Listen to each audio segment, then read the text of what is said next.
Welcome to 100 Yards. It's our NBA weekly show.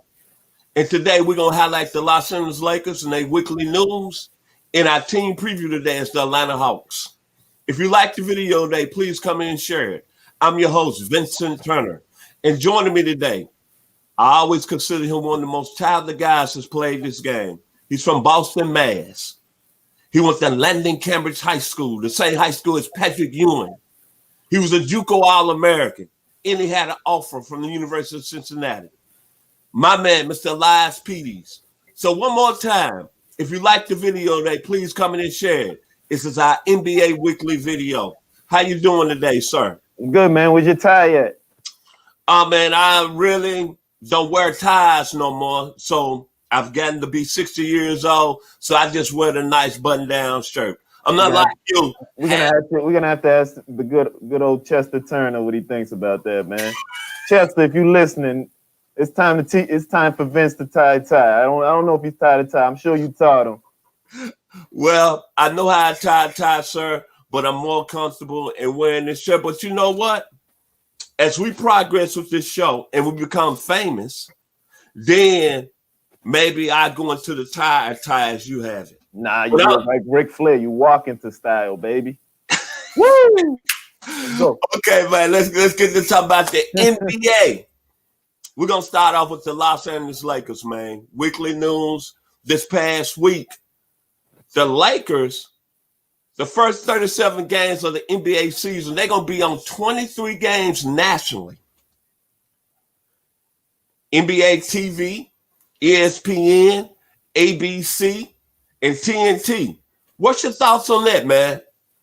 It's the LA Lakers. It's a glamour story. They're the world champs. They should be on TV. That's what everybody wants to see. Everybody wants to see them on ring night, right? Against the Clippers. Montrezl Harrell coming back to LA, where he's played the last couple of years, where he's won the six-man award. Paul George and Kawhi Leonard's revenge against the LA. It's going to start from game one. But after that, LA's strength of schedule is 28. They only have 5 back-to-backs with teams like OKC have 9, Cleveland have 9, Detroit have 9, Sac have 9, Charlotte have 9, and Phoenix have 9. Seems like the NBA did a little bit too much favoritism in these back-to-back schedules compared to LA having 12 back-to-backs. But LA's going to be fresh all year. They're going to be ready for TV. NBA got money to make up, so let's be honest. It's all about money right now, Vince. NBA got money to make up, so they give good old New York Knicks 9, good old Sacramento 9 back-to-back, good old Charlotte 9-9. But they give good old LA 5 back-to-backs, so LeBron's legs stay fresh, right? It's all about LeBron right now. He's the prima donna. He's the face of the NBA. He may be the second best player ever. Obama thinks he's second, so if my president thinks he's second, I'm not going to answer that question. That's another show. I'm just cueing that. Okay, I'm going to go on and say this question here then. I was doing my research, and since you brought it up about LeBron, the 8 greatest Laker players in LA Laker history, I would say Kareem Abdul-Jabbar, Magic Johnson, Shaquille O'Neal, Kobe Bryant, Jerry West, Wilt Chamberlain, Elgin Baylor, and James Worthy. With LeBron winning the championship last year, what does he fit in that group right now? What would you put him on that list? So, most of them guys had one thing in common, except for Shaquille, and that's beating the Boston Celtics.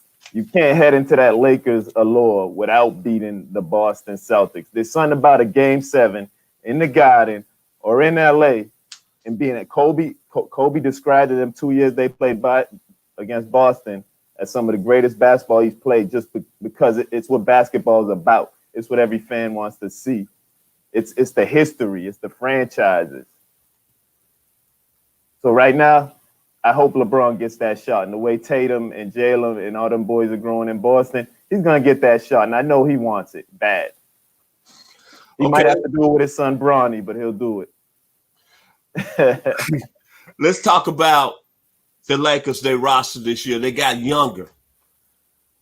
To me, the West got weaker. And then Anthony Davis now has a championship under his wing. So that makes them clearly the best team in the league right now before we start the season, in my opinion.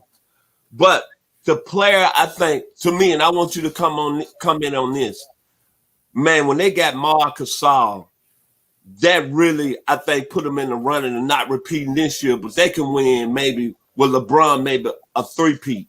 Talk about the acquisition of Marc Gasol and how much a better player he's going to be than JaVale McGee in the middle. I mean, Marc Gasol, first of all, he's a champion, right? He played a major role in Toronto. He's been Defensive Player of the Year. He's not that player anymore, but he's a great positional defender. He's still going to block shots. He's going to get it. He's going to get in the right place. But my thing is, I want to see is how LeBron and Marc intermesh, because Marc's a guy that'll get in your butt if you're not in the right position. And I think that's what he's going to bring to this LA team more than anything. It's his knowledge on the defensive end for this team. And then he's going to be able to stretch the floor on the three-pointers in the mid-range games and bring whatever little offense he could bring, but he'll definitely stretch the floor. But what he's going to bring on positional defense is the biggest thing for LA. And how you're going to see him and LeBron talk a lot, because Marc's not scared to talk to you at all. You've seen him do it. If he's going to do it with the prima donna on the other LA team and Mr. Leonard, he's definitely going to do it with maybe the second greatest basketball player Vice to ever see. Okay. Elias now got some serious firepower. I don't know how they pull this out, but you let go Danny Green and then you get Dennis Schrader. Then we say firepower. Talk about the impact of Dennis Schrader this year being with the Lakers. Man, you bring another guy that runner-up to the six-man award, right? You already got the six-man who won it last year in Harrell, right? And then you bring the runner-up, who's at, 18, 19 points a game, great off the pick and roll, could shoot the ball, could play defense, long arms. He's just a younger, more offensive-minded Rondo. And he's going to make Kuzma better, because Kuzma, as we talked about a couple weeks ago, Vince, Kuzma's more of a freelance pickup style basketball player. Not that he doesn't have a good IQ. Rondo just wants you where you're supposed to be. That's what Rondo wants you to do. Rondo wants you to run the play and get that 100% accuracy, coming from coached by Doc Rivers and stuff. But Kuzma's going to be able to freelance with this guy named Dennis Schroeder, and it's really going to up his game. So I'm telling you what, the Lakers better sign Kuzma to extension now, because when he's done playing with Schroeder, they're going to have to pay that boy a lot of money. Wesley Matthews, the last guy that added. What's his impact going to be with the Lakers? I mean, Wesley's a good defensive player. We all know he can shoot the three-point ball. He's not going to give you much off the dribble drive. He might give you when the defense is tilted to drive.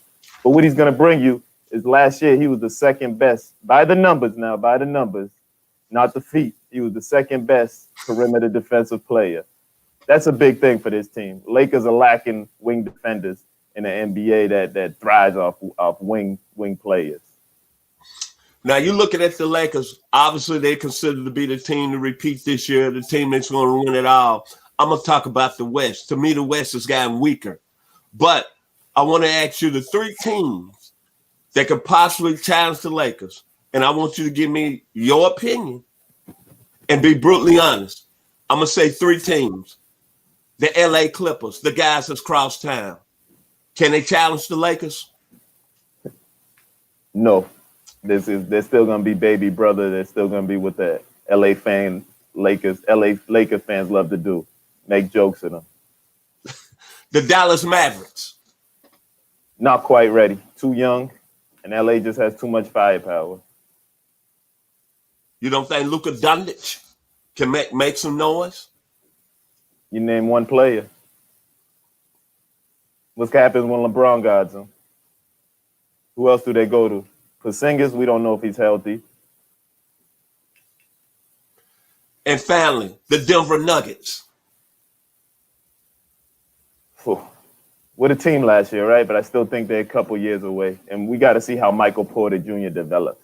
That's the big thing. If Michael Porter Jr. could develop into that player that played starred along Trae Young, or was the star on that AAU basketball team along with Trae Young. If he becomes that player, LA's going to have their hands tied, but it's still not going to be enough. They're still too young, not enough experience. I mean, them 2 Game 7s was big, but still stepping into the NBA Finals is a whole different situation. One player I want to mention before we move on to our team preview of the Atlanta Hawks, a guy that you was really high last year. He decided not to go to the college ranks. He went over to Australia. How you think RJ Hampton is going to fit into that Nugget system? RJ, he's a wing player. The NBA, you can't have enough of them in the NBA. As the team you just said, the Atlanta Hawks has a lot of them. But he's a guy that he's going to be able to defend. He's going to be able to defend. He's going to be able to run the break, and he doesn't have to do much on this Lakers team. I mean, the Denver team right now. They're a deep team. He just has to sit and wait. That's all he has to do. Maybe take a role like a Malik Beasley on that team. But right now, they're not expecting much for Hampton this year. He's a young kid. LaMelo Ball is going to go on and get all the shine as that young kid, that high draft pick. But as far as RJ, it's just wait and see with him. You're not going to see much of RJ this year. You're going to see him much in a Romeo Langford role. So don't expect much of Romeo this year. He should be in his sophomore year of college, if you ask me. But he had to get paid. And now let's move to the Atlanta Hawks, the team everybody wants to talk about here down south. Made the biggest news in the offseason. Overall, what do you think with the Hawks bringing on Gallinari, Rondo, Chris Dunn? What do you think that the Hawks are made a jump? First off, do you think they're a playoff team? I think they're a play-in team right now. The Hawks are a play-in team to me. Overall, what do you see the acquisitions? Was it an upgrade? I mean, anytime you add a guy like Bobo, it's going to be an upgrade. You got to see what he brings to the team. First of all, he's even though we didn't get to see him much in that role in Sacramento, that's dysfunctional right now. I don't understand what the hell they're doing over there. But if you look back to when he played in Turkey, he was the man at the end of the game that could hit the big shot. He's a guy that brought his lunch pail to work every day and played ball. He's a decent shooter. He's a decent defender, but he makes the right play. Say, let's look if he's in a play right now and he's in the wing and the ball's passed to him and the defender closes out too much. He's going to up fake and he's going to go to a hole. Easy basket. If the defender doesn't commit, Bobo's going to take the jumper, and that's what he's going to bring to the Hawks. Chris Dunn. Well, the Connecticut Sun defense, and I think that's what Lloyd Pierce really wants to hit the nail on the head, let me say, is with defense, practice. Chris Dunn, what he's going to bring in on the practice field is going to be important for this team with him and Rondo. They're going to teach these kids how to practice and be great defensive players in practice, where it starts. Not in the video game. Gallinari, he's going to miss 10, 20 games. We already know that. Gallinari's he's going to be able to spread the ball out as far as shoot the ball. He's going to be able to do a little post up. He's going to do what Gallinari's been doing his whole career. Mostly, he's going to miss 10 to 20 games, and he's going to bring stability to this team. Clint Capella, is he the rock in the middle? I want to say yes, but can't shoot.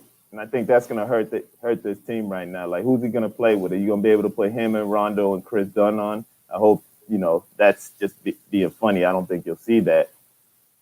But he's going to be able to block shots, and he's going to be a defender, but he's still going to clog the middle. What's the future of John Collins going forward with the Hawks with all these acquisitions? Then with the younger players, Cam Reddish. I mean, Cam's the big fish in the sea right now, right? If he takes that huge step and becomes that wing defender he could be, that wing scorer with the size and the ability he can be, he got Kevin Durant type of talent. That's what Cam brings. But he also has James Young type of bust. And right now, that's what I think the Hawks are scared of. And I think that's why they brought Bobo in, because of Herter. They don't feel Herter is ready. They don't feel Reddish is ready. Reddish is really heading down a bad road right now if he doesn't show improvement this year. But what about John Collins though? What's his future with the Hawks? Say Cam Reddish improves and becomes that player. I mean, you got to pay John Collins. You look, but there's people still gonna be eating his minutes. You got Bruno, you got Gallinari, so we don't know his. Right now, we got to wait and see with the Hawks. You got to play a guy like John Collins, but these young guys have been getting a lot of playing time, and all of a sudden, here comes some veterans that's going to eat up their playing time, and these veterans are going to go to practice every day and bust their ass, excuse my language, and teach them how to play basketball the right way. And I think John Collins is that guy. So you got to invest in John Collins. Okay, the biggest question: what does this make Trae Young? With all the acquisitions the Hawks have made in our season, can he take the next step and be the next Steph Curry? Can he be the Steph Curry of the East?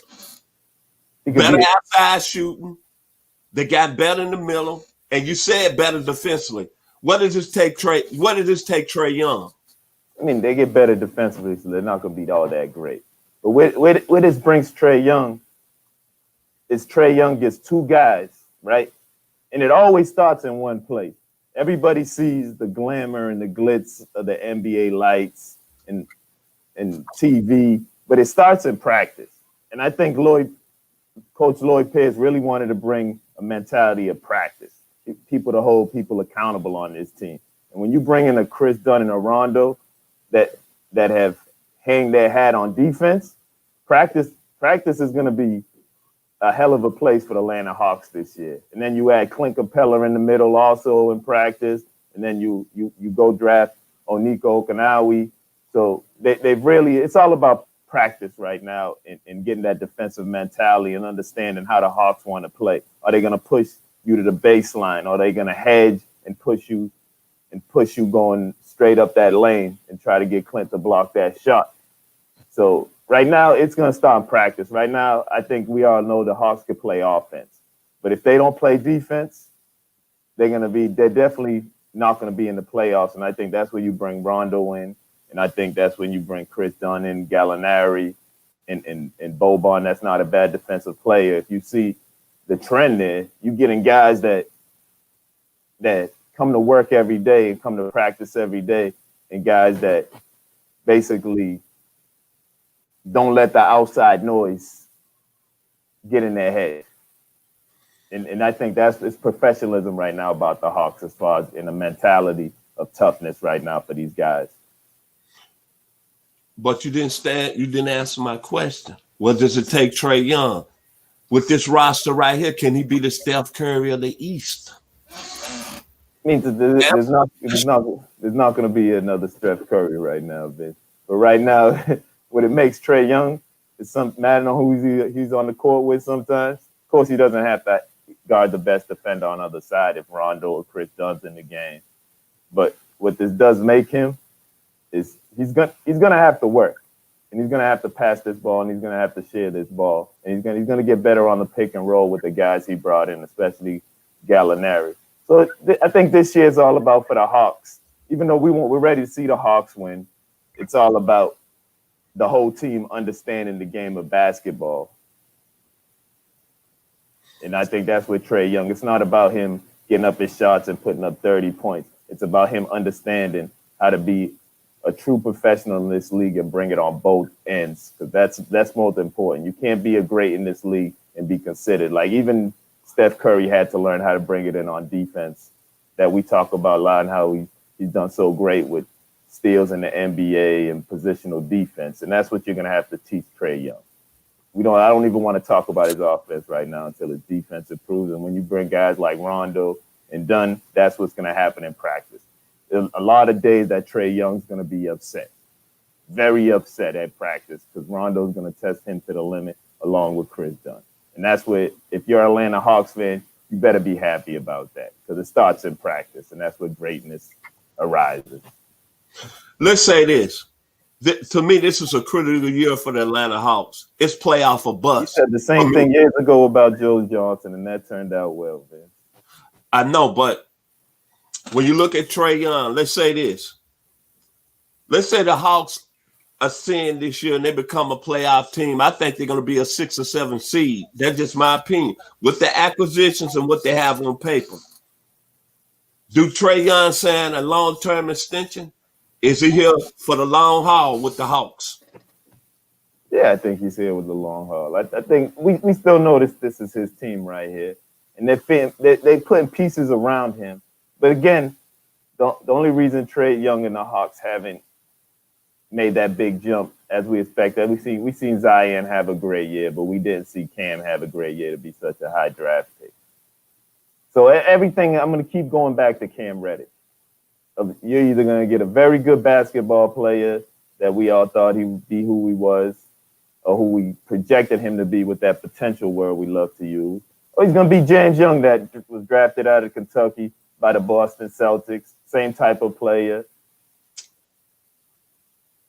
So it's still out on that. But Trae Young, we all know he's an awesome basketball player. We all know he sells tickets. We all know little kids love Trae Young. Okay.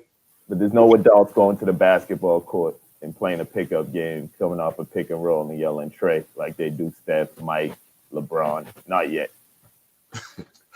Okay, what do you think about their first round pick, the young man they took out of USC?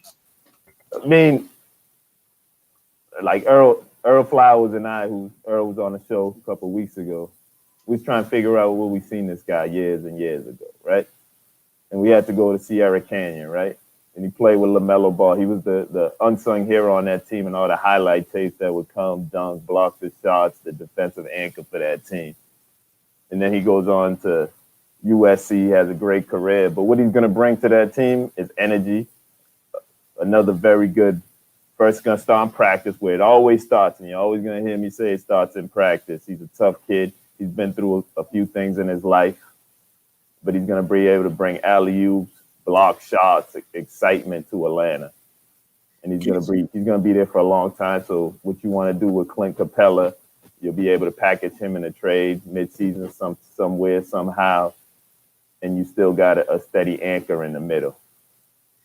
So can you say the young man's name? Oh, Nico Okanagui. I'm not going to pronounce my name. I'm an African man myself, and I'm sorry for messing up that name, but hey, I'm just going to call him Double O. O-double. But the intriguing pick that I like the young man out of LSU, Skylar Mays. Right quick, what's your opinion on him? Oh, man. Throwback, man. When you think of Skylar Mays, you got to go way back, Vince. Way back, right? Way back to Andre Miller, right? Steady guy that's not going to leave the ground. He's going to make the right decision. Isn't going to put up too many shots, even though Skylar Mays is a decent outside shooter. A guy that's going to make the good decision and pick roll, and a guy that's going to make his team better. Skylar Mays is a guy that could definitely stick around on his team. You know what I like about the young man, and the reason I brought him up is that the young man graduated from LSU with a 4.0 in biology. Mm-hmm. But that describes his game, though, right? If you look at it, right, nothing flashy about it. Let's take it back to Kansas, right? In the 90s with Jacques Vaughn, right? That also came and played in the NBA, right? Nothing flashy about Jacques Vaughn's game, right? But he got it done. He came in off the bench, didn't turn the ball over, made the right play, was always in the right position defensively. That's what you want. And that's Skylar Mays, man. Skylar Mays is just one of those kids that just works hard, comes to work every day. You know, if you ask Tremont Waters that's in the NBA right now, he has nothing but great things to say about Skylar Mays and in his IQ. Okay, I got 2 more questions to end the segment today. My first question is 72 games this season. How many games the Hawks going to win? Oh, man, all right. Put me on the spot here. Let me see. Hawks right now. Cam Reddish could become some type of take that big step this year. I'm going to give them, with the team they brought in, I might be able to get them 45 wins. But if Cam Reddish doesn't, and we get the Rondo that sometimes assist chases during the game instead of hitting the layup, you know, that Rondo that Sacramento paid too much money for, you know, if we get that Chris Dunn that could sometimes have that attitude. If Herder comes in and is mad because Bobo took his spot, Clint wants to get traded. John Collins is already talking about extension. Gallinari is going to be hurt 10 to 20 games.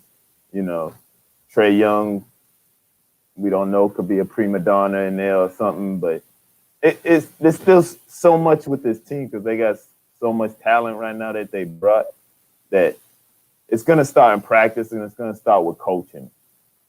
If you can't, it's not going to be as easy as Steve Nash got it. They got players that can go in there and get it. Lloyd Pierce is really going to have to figure this team out because he has a lot of pieces. But Woody has a lot of great guys on this team that put the team first. So there's going to be a lot. There's a lot of ifs about this Hawks team right now. But if everything goes right, like you were saying, maybe 42 wins. If it doesn't, you might be looking at 35 wins.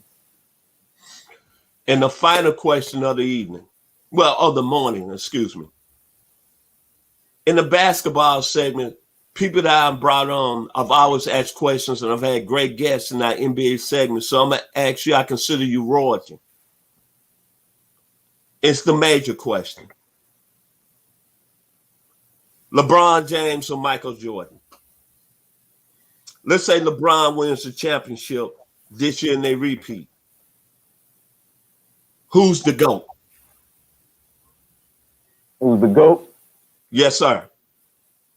I mean, I love LeBron James. I love everything. We might never see another 6'8" player that does what he does. But at the end of the day, Michael left the game for a couple years, came back, still excellent. Michael doesn't even know what the word load management is. Michael, you knew when you was coming to a game back when you was young, Vince, if your father brought you to the game, you knew Michael was going to play if he could play, right? And I think that's where it's always going to separate the new generation with the old school or the players of before. Right now, we talk about greatness. Is these players get to take games off, take minutes off. Back in the day, you didn't want that. You wanted everything. You was there to put on a show. And I think that's where it's always going to separate Michael and LeBron. We know they're both great players, two different type of players. But at the end of the day, Michael didn't take any days off. Michael wanted to bust your ass, right? There wasn't no hanging out in the off season. There wasn't none of this with Michael. Michael wanted to bust your ass. He had his homeboys that he hung out with that, that all had pretty good jobs within the team he owns. But at the end of the day, Michael's going to bust your ass. And that's what it comes down to right now. Not that LeBron don't bust your ass, but he busts your ass in a whole different way. Mike was tearing your ass up like barbecue chicken, like my man Shaq says. But LeBron I just don't see that. I see load management. I see, taking games off. As a basketball player, you don't take games off, man. You want to be out there. Well said. If you like the video today, please comment and share it. Mr. Peters, do you have any contact information people can reach out to you and ask you questions about this NBA season? Yeah, you can just contact me on CVN Sports on Instagram, on Twitter, Facebook. But we're going to continue this talk off the air. If you like the video. You asked me that question. You're not going to answer it, though. What's that? Me? Yeah. Who I think is the GOAT? Yeah. I'm not talking about that. Okay. I'm going to say this. Michael Jordan was a fantastic basketball player. He went undefeated in the finals. There's no question about it. I see some hating coming. But at the end of the day, he did have a guy that was from Conway, Arkansas, by the name of Scottie Pippen. And I think that means a lot. And I don't think LeBron has had any player at that level during his time in the NBA. But I think if LeBron James wins, and it look like 2 more championships, Wade and Bosh. Wade, man. Wade, you don't consider Wade one of the greatest players? Okay.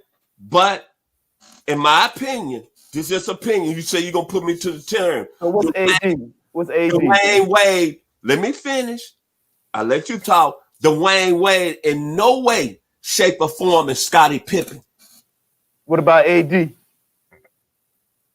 AD, You think Michael Jordan wouldn't have traded Scottie Pippen for AD to get rid of, no disrespect to Luke Longley and man, let's be real here. AD just came at Anthony Davis, who we talking about. He just came on the scene. But Anthony Davis down there in New Orleans could have been a great leader of that team and didn't really do anything, carry that team. Oh, so you just said something about LeBron right there. You just said, no disrespect to LeBron Laker fans, but look, if you're saying he didn't carry that team, why didn't LeBron stay in Cleveland and carry Cleveland instead of running into the Boston Celtics and heading to Miami and then heading back to Cleveland and then heading to LA? That's a good point. That changes your whole thing, right? Just say Mike, man. Why don't you say Mike? I'm going to say Mike. I'm going to say, man, I'm still going to say what he's done for the league. Overall, if they were playing one-on-one, that young man from Akron, Ohio, 6'9", 260, legitimate 4'40". There's no way Michael Jordan going to beat him man to man. And I don't care what nobody say. I'm going to keep this point on the NBA video today, in the last segment. It's this. Michael Jordan, to me, had one of the top 5 players that ever played this game in Scottie Pippen. Not top 5. You're disrespectful with top 5. Scottie's a good player, but he's not top 5. This for another conversation because we have to move on. We have other jobs. But I just don't understand how y'all disrespect Scottie Pippen so bad. But not disrespecting him. Can I ask you something? The 90s was about the big man, am I right? I'm not going to get about the 90s and all that. Let me ask you this. When Scottie Pippen finally matured, that's when the Bulls and Michael Jordan took off, right? Before Scottie got there, that's when the Bulls took off, right? Yes. If you like defensively. If you like the video today. You know you're dead wrong, right? You dead wrong. What'd you say? You're just dead wrong today, man. Well, I mean, it's opinions. And that's what I see. And I'm not gonna bag down on that. Unbutton that shirtless tie. Let me see that Lakers t-shirt you got under there. Well, yeah, I'm a Lakers fan. I like LeBron. I'm butting it. Let everybody see it. Well, no, I don't have a Lakers t-shirt, but we're going to move on. If you want, I got a 100 yards of football t-shirt underneath the shirt if you want to go there. But we're going to move on. See, this is what I love about this young man. We usually try to go real nice in the show. Then it's where we have an argument and it becomes good content. But I'm very shocked today that you went with Michael Jordan. You being from the younger generation. It's all about load management, man. Remember, Michael was born in Brooklyn, man. Right quick before we end the show, what do you mean by low management? They get to take games off. Like, them 5 back-to-backs that LeBron has the first half of the season. LeBron will probably sit out 3 or 4 of those games. When back in the day, if you had 13, 14 back-to-back games, Michael played in every one he could play. Okay. Would LeBron have played in the flu game or the food poisoning game? We don't know. LeBron play through a whole game of cramps? I don't know. I mean, it's to be seen, right? But for now, that's where Mike has that edge. Just a great guy. He's just a great guy, man.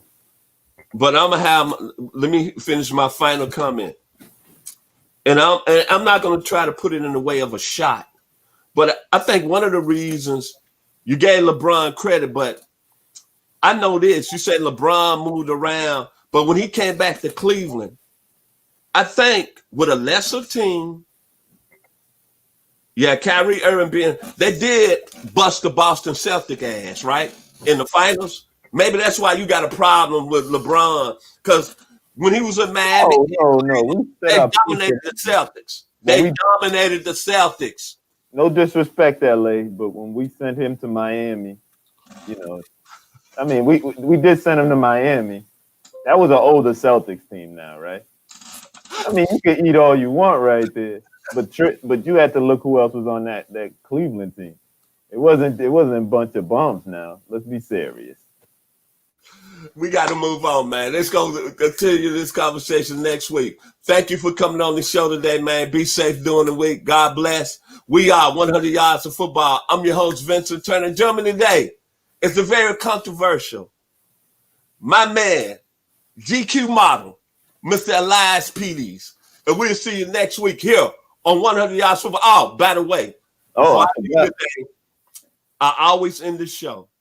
I'm Vincent Turner, a.k.a. the only son in the baby boy of Chester and Inez Turner from Memphis, Tennessee to 901. Y'all be blessed this week and have a wonderful, wonderful day. We are 100 Yards. Chester, get on